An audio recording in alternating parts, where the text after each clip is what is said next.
하나님의 말씀은 창세기 15장 1절에서부터 12절까지의 말씀입니다. 이후에 여호와 말씀이 이상 중에 아브라함에게 임하여 가르치되 아브라함아 두려워 말라 나는 너희 왕비여 너희 지극히 큰 상급이다. 아브라함이 가르되 주 여호와 무엇을 내게 주시라니까 나는 무자하오니 나의 상속자는 이 다메섹 엘리에셀이니라. 아브라함이 또 가로되 주께서 내게 씨를 아니 주셨으니 내 집에서 길리온 자가 나의 후사가 될 것이니 여호와의 말씀이 그에게 임하여 가로되 그 사람은 너 후사가 아니라 네 몸에서 날 자 네 후사가 되리라 하시고 그러니 그러 밖으로 나가 가라사대 하늘을 우러러 뭇뼈를 셀 수 있나보다. 또 그에게 이르시되 네 자손이 이와 같으리라. 아브라함이 여호와를 믿으니 여호와께서 이를 그이로 여기시고 또 그에게 이르시되 나는 이 땅에 네게 주어 어부를 삼게 하려고 너를 갈대 우리에서 이끌어낸 여호와라. 그가 가로되 주 여호와여 내가 이 땅에서 업을 삼을 줄을 무엇으로 알리까. 여호와께서 그에게 이르시되 나를 위하여 3년 된 암소와 3년 된 암염소와 3년 된 수양과 산비둘기와 집비둘기 새끼를 취할지니라. 아브라함이 그 모든 것을 취하여 그 중간을 쪼개고 그 쪼갠 것을 마리되어 놓고 그 새는 쪼개지 아니하였으며 설계가 그 사체 위에 내릴 때에 아브라함이 쫓았다. 해질 때에 아브라함이 깊이 잠든 중에 캄캄히 임함으로 힘이 두려워하더니 아멘. 아멘. 아멘. 하나님 감사합니다. 오늘도 귀한 말씀, 능력의 말씀, 아버지 하나님께서 깨달음을 주시기에 또 오늘도 아버지 하나님께서 배움의 자리를 마련해 주셨으니 감사드립니다. 오늘 이 배움의 자리에서 큰 은혜와 지혜와 총명을 얻기를 원하고 하나님 말씀의 능력 명하는 눈이 활짝 열리는 역사가 일어나가여 주시옵기를 간절히 받고 원하며 예수님 이름으로 기도드렸습니다. 아멘. 아멘. 하나님께서 성도에게 주시는 언약의 축복이란 말씀으로 오늘의 이 말씀을 개헌할까 합니다. 이 축복의 말씀은 바로 어떤 부분이냐? 성도에게 주시는 언약의 축복의 말씀은 곧 생명의 복이라고 말씀드릴 수가 있습니다. 아브라함의 후손이 70인이 애굽으로 들어간 후에 430년만 지난 후에 애굽에서 출애굽을 한 후 홍해를 건너서 광야를 지나서 가나안 땅에 들어가기까지 그리고 가나안에 들어가서도 그곳에 살던 거민을 물리치고 12지파가 정착해서 살아가게 되는 과정에서의 모든 것을 얻기까지 그리고 이스라엘의 나라를 세워 축복과 강성함과 물리침과 누림으로 살아가게 하시기까지를 말씀을 하고 있습니다. 그러면 아브라함 그는 누굽니까? 그는 부름의 하나님과 동시에 성부의 하나님을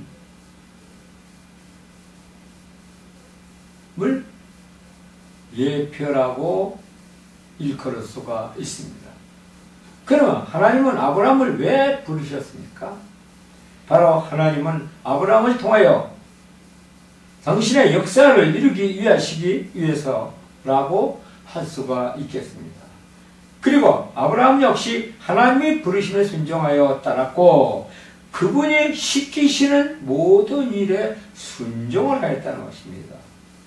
그 결과 창세기 22장 12절의 말씀에 보면 내가 내 아들 내 독자라도 내게 아끼지 아니하였으니 내가 이제야 네가 하나님을 경외하는 줄을 아노라 이렇게 말씀을 하고 있습니다.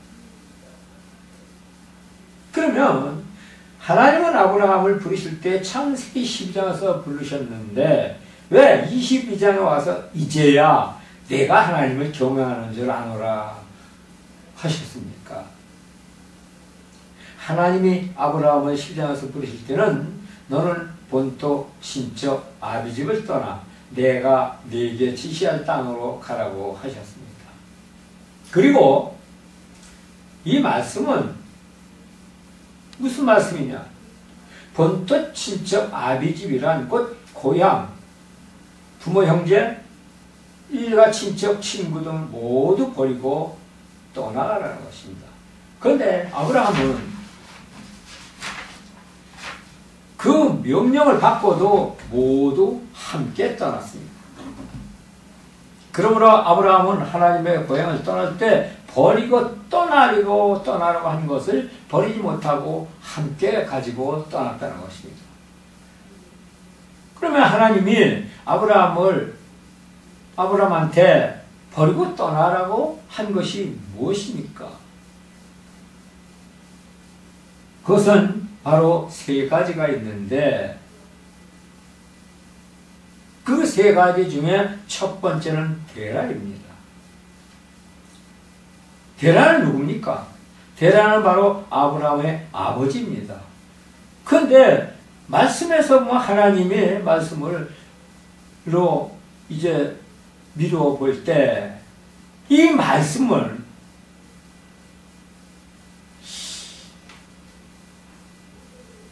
어떻게 보면 잘 납득이 가지 않은 말씀이기도 합니다.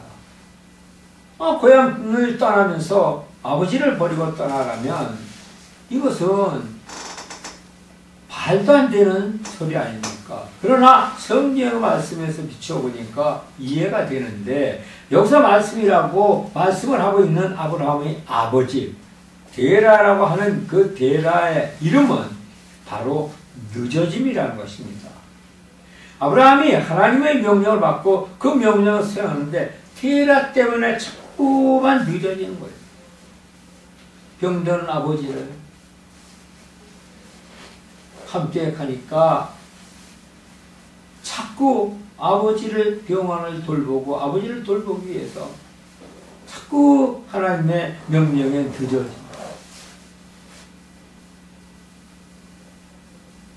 아브라함이 하나님의 명령을 받고 그 명령을 수행하는데 데라 때문에 자꾸 늦어지니까 본토 친척 아비 집을 떠날 때 데라를 고향에 두고 떠나라고 했던 것입니다. 그런데 결국 데라를 이제 아버지를 모시고 같이 가니까 창세기 11장 31절에서 보니까 화란에서 데라를 하나님께서 데려가십니다. 그러므로 우리가 이 말씀을 비추어 볼 때는 우리 하나님을 믿는 성도들은 하나님이 부르셨는데도 데라와 같이 늦어짐이 붙어서 하나님께 전적으로 나가지 못하는 일이 많이 있습니다. 그러므로 말미암아 하나님께 주시려고 준비한 것을 받지 못한다는 것입니다. 하나님의 부르심을 받고 예수를 믿도록 결정을 내렸으면 속히 하나님 말씀대로 시행을 해야 합니다. 그래야 아브라함과 같은 그런 축복을 받는다는 사실입니다. 그 두 번째는 롯입니다. 아브라함이 본토 친척 아비집 갈대아 우라를 떠날 때 하나님께서 육신의 아버지인 데라를 장사 지내고 가나안 땅에 들어갔습니다. 그러나 가나안 땅에는 흉년이 들었다는 것입니다. 그러므로 아브라함은 가나안에서 복을 받지 못했습니다. 가나안이 흉년이 들은 이유는 바로 영적으로 풀어서 해석을 해보면 바로 조카 롯을 데리고 갔기 때문입니다. 그 조카 롯이 하나님께서 그 이름을 부르면 버릇, 습관, 대타라는 말로 이제 볼 수가 있습니다.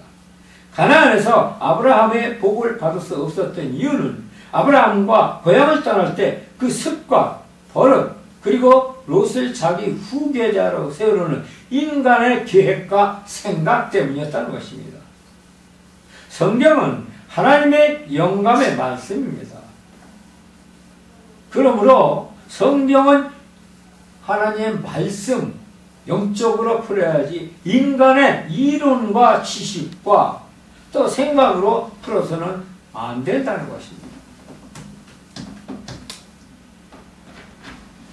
그 가나안이란 무엇을 말하고 있는 것이냐? 가나안은 바로 곧 교회를 말하고 있는데 또 교회를 말하고 있는 동시에 예수 그리스도를 가르치고 있는 것입니다. 그런데 세상에 살다가 예수를 믿으면서 세상에 살 때의 습관, 버릇 그대로 교회 안에 와서 들어간다면 어떻게 되겠습니까? 예수님을 믿기 전이나 예수님을 믿은 후나 습관과 버릇 그 모든 것을 그대로 교회 안에 가져와서 하나님을 믿는다면 하나님은 그 사람에게 그 사람을 하나님께서는 원하시겠습니까? 받으시겠습니까? 복을 주시겠습니까? 하나님의 사람이 되어서 고스톱치고 술 먹고 담배 피우며 세상의 좋은 것, 육신의 쾌락과 정욕, 명예, 권세, 돈을 탐한다면 그 사람은 세상 사람과 똑같은 사람이지 하나님의 사람으로 성도라고 볼 수가 없습니다.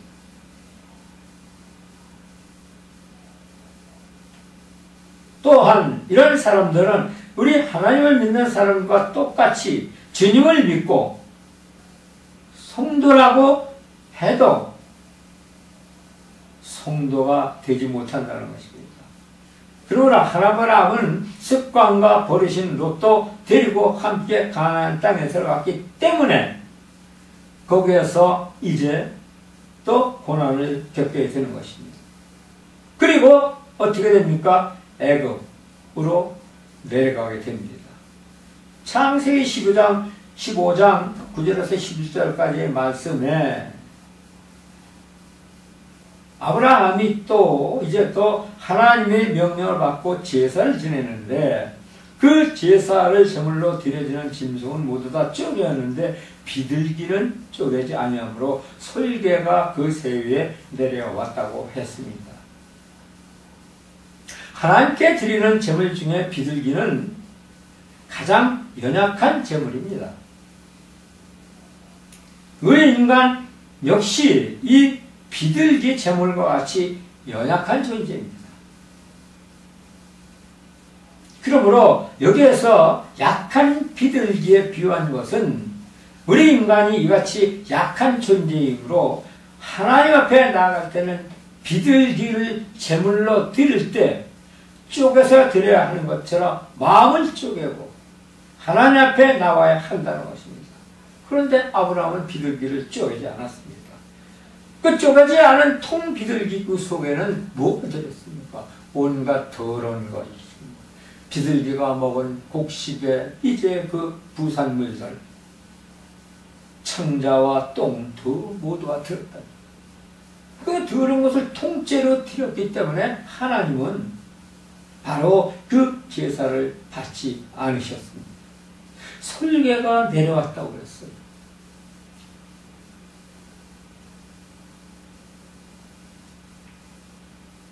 그러므로 우리는 하나님 앞에 나올 때는 마음을 쪼개고 하나님 앞에 나와야 한다는 것입니다. 아브라함의 제사를 때 쪼이지 않은 새, 곧 비둘기, 사체 위에 솔개가 내려왔다고 했고, 그러면 성경에서 말하는 솔개는 무엇입니까? 성경에서 말하는 솔개는 곧 마사탄을 이야기하고 있는 것입니다. 더러운 곳에는 귀신의 처소라고 했습니다. 그러니까 비둘기를 통째로 들였기 때문에 마사탄이 그 더러운 곳을 찾아왔다는 것입니다. 우리도 역시 그렇게 하나님을 믿으면서 마음에 더러운 것을 그대로 갖고 하나님을 나아간다면 사단의 역사를 받을 수밖에 없다는 것입니다. 그리고 사단의 조정을 받으며 살아가는 그 사람, 그러므로 마음을 쪼개어서 사탄을 물리치고 하나님 앞에 나가지 않으면 아무 소용이 없습니다. 하나님을 믿는 사람이 마음을 쪼개지 않으면 그 마음속에 마귀가 자라있고 마귀의 지시에 따라 산다는 것입니다. 이럴 때는 하나님을 믿는 사람이 하나님을 믿으면서 어떤 상태입니까? 캄캄함이 옵니다. 두려움이 옵니다. 깊은 잠에 빠집니다. 깊은 잠, 영적 깊은 잠에 빠진다는 것입니다. 곧 그 심령이 세상 사람과 똑같다는 것입니다. 성도가 하나님을 믿으면서 이제 또 이러한 상태라면 그 사람은 그 믿음에 문제가 있는 것입니다. 그건 왜 그러냐? 그것은 또 그 마음을 쪼개지 못해서 새롭게 거듭나지 못했기 때문에 사단의 조종을 받고 있다는 것입니다. 그렇다면 믿음의 상태가 이럴 때 어떻게 됩니까? 비둘기를 쪼갤 때 필요한 도구가 무엇입니까? 그것은 바로 칼입니다.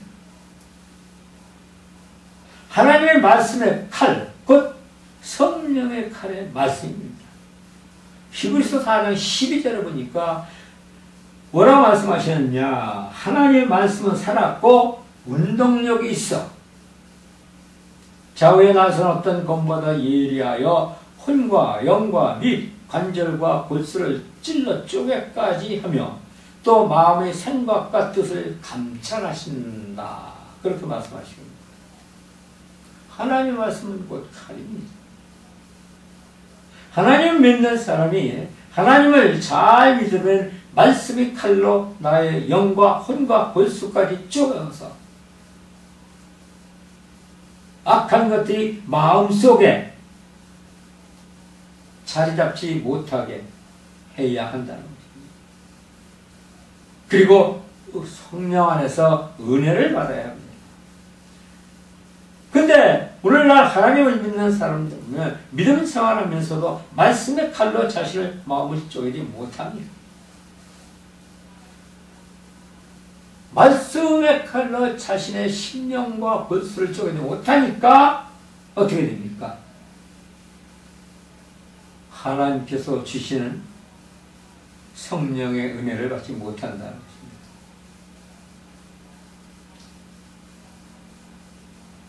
또 혹 개중에는 은혜 받았다고 치어치어 입으로만 그렇게 하지만 그러나 그런 사람들도 아브라함의 산 제사를 드릴 때 쪼개지 않은 비둘기 위에 소재가 내려와 앉은 것처럼 하나님을 믿다가 조금만 힘들어도 누가 귀에 거슬리면 얘기만 해도 비평하고 불평불만하고 조그만 이상한 표정을 상대방이 지어도 그 믿음의 척도를 자기 마음대로 평가합니다. 뭐 목사가 우리 성도들이 뭐 어떤 말씀이 어떠니 저떠니 시험 들었다고 상처받았다고 합니다. 상처받았다 시험 들었다 이런 말은 해당치가 않는 것입니다.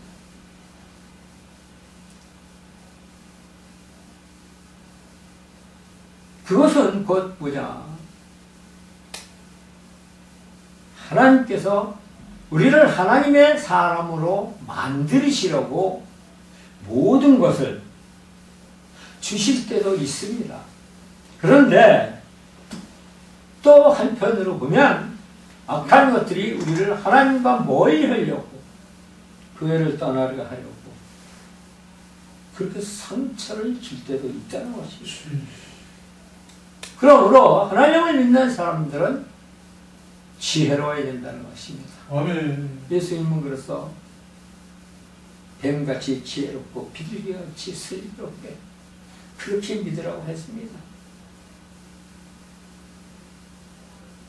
그래서 하나님께서 나를 하나님의 사람으로 온전하게 만들기 위해서 주시는 것인지 그렇지 않으면 악한 것이 주는 것인지 그것을 잘 분별해야 한다는 것입니다. 아멘. 하나님께서 주시는 그 어떤 고난은 힘들고 어려운 가운데서 평안을 주십니다. 기쁨을 주십니다. 마음속에 안정을 주신다는 것이죠. 근데 악한 것이 하나님을 떠나가기 위해서 주시는 상처는 뭡니까? 불안합니다. 불길합니다. 어떤 일이 꼭 터질 것만 같은 조급함입니다.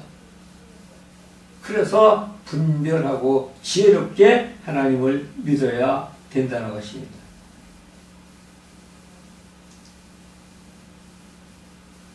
어떤 한 사람이 아주 예수님을 오랫동안 믿었습니다. 그런데 하나님은 그 사람을 이제 하나님의 온전한 일꾼으로 삼으시려고 쓰시려고 그가 과연 당신의 일꾼으로서의 그 직분을 받고 그 일을 수행할 수 있는가 없는가 여러 가지를 통해서 시험을 보신다는 것입니다.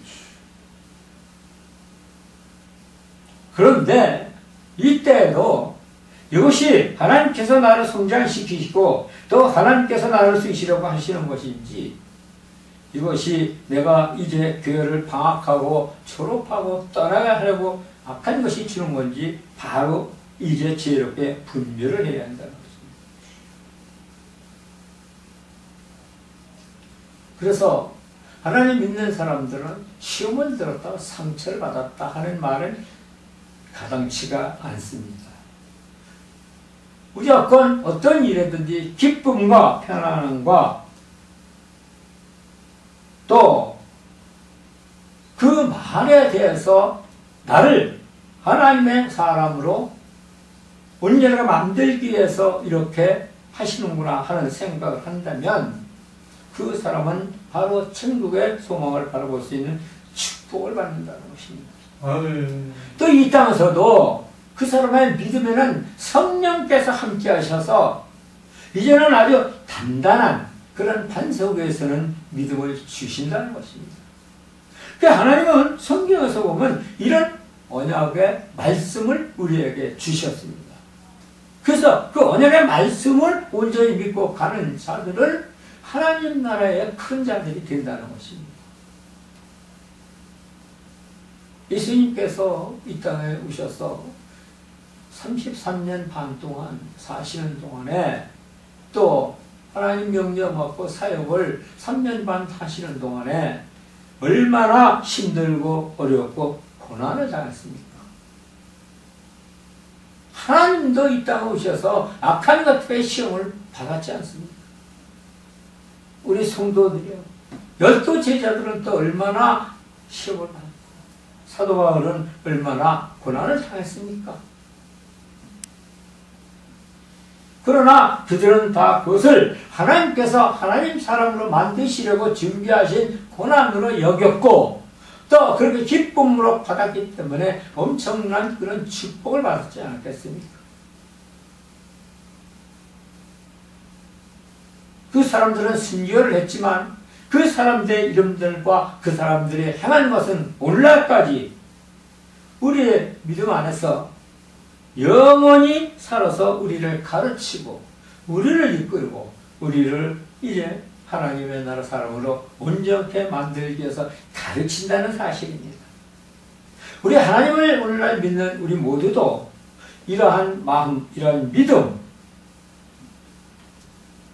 그런 것들이 선행되고 또 그렇게 생각하고 나아갔을 때 하나님께서 주시는 그 약속의 언약의 말씀의 축복 그것을 받고 이 땅에서는 정말 부끄러움 없는 믿음의 하나님의 사람 또 하늘나라에서 영원한 생명의 그러한 생명을 받아 마실 수 있는 우리 모두가 되시기를 주님의 이름으로 부탁을 드립니다. 아멘. 좋으신 아버지 하나님 감사드립니다.